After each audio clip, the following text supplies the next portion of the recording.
And now let's move on to the breakdown, the candidates' body language. We heard what they said, but what were they signaling with their expressions? Body language expert Chris Ulrich is here joining us this morning. Hi, Amy.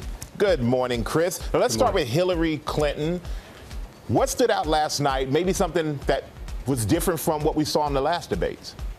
Absolutely, Michael. What we saw last night is Chris Wallace asking really powerful questions and putting them on the spot. And with that, we see a lot of anxiety, and we see pacifying gestures. These are gestures where one part of our body will touch another part of our body. We say when the stress is high, you pacify. And for Hillary, you see her touching her chin, and when we're really nervous or anxious, blood will rush into the nose, so we'll see a rubbing of the nose. You'll see professional baseball players right now in the playoffs rubbing their nose when there's signs of anxiety or stress happening for them. You stressed right now, Michael? No. We also see the head tilt. The nose, right? The head tilt, too, is a power move that she does that allows her to come across more powerfully. If you like her, you think it's powerful. If you don't, it comes across as a bit arrogant in those particular moments. Wow, interesting. Yeah, and well, Donald Trump's facial expressions have certainly become famous on SNL, et cetera. So what did you see from him last night? He's a very expressive person. Yes, he is. He does something out of the gate. You'll see him grabbing his mic a lot during parts of the debate. And when he's grabbing his mic here, it's a territorial preening gesture. It's a dominance gesture, kind of taking over his space and tidying up almost. We see it when people are stressed on a plane because of turbulence. They'll grab something to help calm them. So it's a calming gesture almost for him saying, okay, I got this, no problems here. We'll see him doing that with those preening gestures. I've been grabbed on a plane. I'm like, I'm not calm either. We're both stressing here. All right, Chris, thanks. And now to the election odds. The candidates weren't the only ones with a lot riding on the debate. Gambling on the 2016 presidential race has become big business, with people from around the world getting in on all the action. And ABC's Chris Connolly joins us now. And Chris, this has become almost a sporting event, this presidential debate. So how big has betting become? I actually didn't know this was a thing. So tell me about it. Indeed, it is pretty big. You know, you can't bet in America because gambling.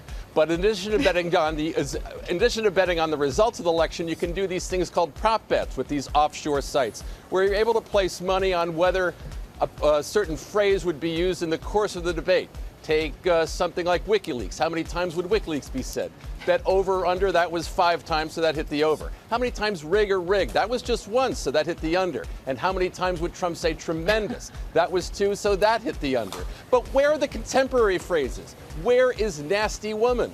Or as Janet Jackson would say, who's jamming to my nasty groove?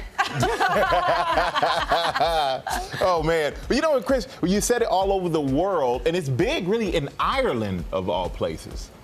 Weirdly enough, Paddy Power, an Irish bookmaker, is already paying off bets on Hillary Clinton. Up to $1 million already. They think she's already won. This is just a way of getting money back in the hands of bettors who can spend it the way people pour kerosene on fires, I imagine, like that. So I like the idea of people betting, I guess, on elections, but people, when they bet, they want to make things more interesting, right? Like in the movies, they say, let's make this more interesting, and they bet on something. How much more interesting can this election get? Exactly. I don't know that that's even possible. But I want to ask Big Board really quickly, what's your game of chance when you go to Vegas? How about you, Paula? Drinking and seeing shows, does that count or no? No, that is not betting. Slot machine. Slot machine. Okay. How about the Chris's? Chris, you start. Slot machines for me. That's my main thing. That's right. When I go. All right, Chrissy.